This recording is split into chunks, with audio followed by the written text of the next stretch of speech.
On est littéralement entouré de logiciels, que ce soit dans notre téléphone, notre voiture ou même notre frigo. Mais est-ce qu'on s'est déjà demandé ce qui empêchait tous ces systèmes incroyablement complexes de s'effondrer? Eh bien la réponse, c'est le génie logiciel. Et attention, ce n'est pas juste écrire du code, non, c'est une véritable discipline née pour mettre de l'ordre dans le chaos. Et pour bien comprendre, rien de tel qu'une petite histoire qui illustre parfaitement le problème. Pour saisir le défi, on va utiliser une analogie presque mythique dans le monde de la tech, l'histoire d'un projet de balançoire. C'est une métaphore parfaite de tous les malentendus qui peuvent transformer une idée toute simple en un véritable désastre. Alors, tout commence avec le client. Sa demande est simple, claire, directe. Une balançoire pour ses enfants, accrochée à un arbre. Franchement, difficile de faire plus simple, non? On se dit que rien ne peut mal tourner. Ok, première étape, le chef de projet arrive. Il écoute, il prend des notes et il traduit la demande en spécifications techniques. Une planche, 2 cordes. Ça semble simple, direct, réalisable.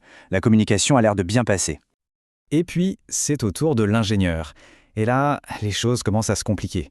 Lui, son obsession, c'est la robustesse, la sécurité, la perfection technique. Résultat, il conçoit une structure ultra renforcée digne d'un pont suspendu.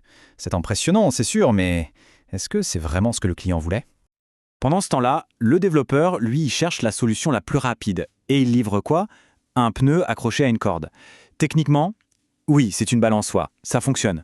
Mais on est déjà très très loin de la vision de départ. Ah, et n'oublions pas le service commercial. Eux, ils s'emballent complètement. Ils la vendent comme un produit de luxe, révolutionnaire, connecté, avec des fonctionnalités qui n'existent même pas. La promesse est devenue délirante. Et donc, après toutes ces interprétations, ces promesses folles et tout ce travail, voici le produit final installé chez le client.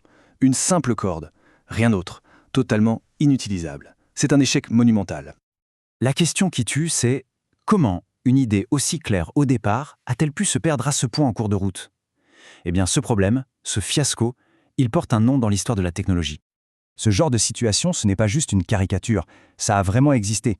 Dans les années 60, avec l'essor des ordinateurs, les projets logiciels partaient dans tous les sens. Les retards, les budgets qui explosent, les échecs, c'était la norme. C'était tellement grave qu'on a appelé cette période la crise du logiciel. Cette frise chronologique, elle est super parlante. On voit bien le parcours. Au début, c'était l'ère des artisans, des scientifiques qui codaient un peu au feeling, puis la crise des années 60 où tout a déraillé, et c'est là, en 1968, que le déclic a eu lieu. Le terme « génie logiciel » est né avec une idée. Il faut une discipline. Et plus tard, l'approche agile viendra encore affiner tout ça.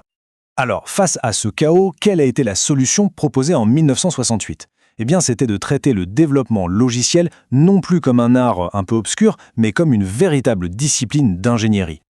Et cette citation de Grady Butch, elle tape en plein dans le mille. La mission du génie logiciel, c'est exactement ça. Prendre un projet complexe, avec toutes les interprétations possibles, comme notre balançoire, et le transformer en un plan clair, unifié, que tout le monde peut comprendre et suivre. La définition officielle peut sembler un peu académique, mais regardez bien les mots-clés. Systématique, discipliné, mesurable. Ça veut tout dire. On ne construit pas un pont au hasard, on ne construit pas un gratte-ciel en improvisant. Eh bien, pour le logiciel, c'est la même idée. Il faut un processus fiable. D'accord, mais concrètement, comment on met en place une approche aussi systématique? En utilisant un cadre de référence, une sorte de recette universelle pour construire un logiciel. C'est ce qu'on appelle le cycle de vie du développement logiciel, ou SDLC en anglais. Il faut vraiment voir le SDLC comme les grandes étapes d'une recette de cuisine.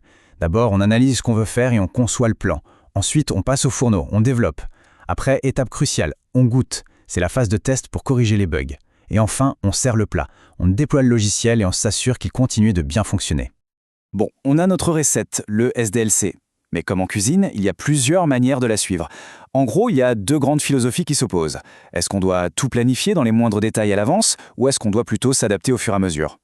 D'un côté, on a l'approche cascade. C'est simple, on fait un plan ultra détaillé et on ne passe à l'étape suivante que lorsque la précédente est terminée à 100%. C'est comme construire une maison. De l'autre côté, on a l'approche agile. Là, c'est plutôt comme de la sculpture. On part d'une idée, on fait une première version, on la montre, on ajuste, on recommence, on s'adapte en permanence. Et ce tableau, il résume tout. On voit tout de suite le compromis.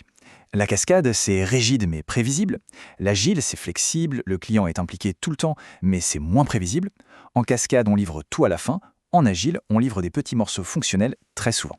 Il n'y a pas une méthode meilleure que l'autre, tout dépend du projet. Alors à ce stade, on pourrait se dire, c'est bien intéressant tout ça, mais en quoi ça nous concerne si on n'est pas développeur? Eh bien, c'est absolument crucial. C'est important parce que le génie logiciel, c'est la discipline qui nous évite de revivre l'histoire de la balançoire tous les jours. C'est ce qui crée une vision commune dans un projet.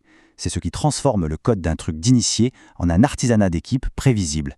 Et au final, c'est ce qui garantit que les applications qu'on utilise tous les jours sont fiables, sécurisées et qu'elles répondent vraiment à nos besoins.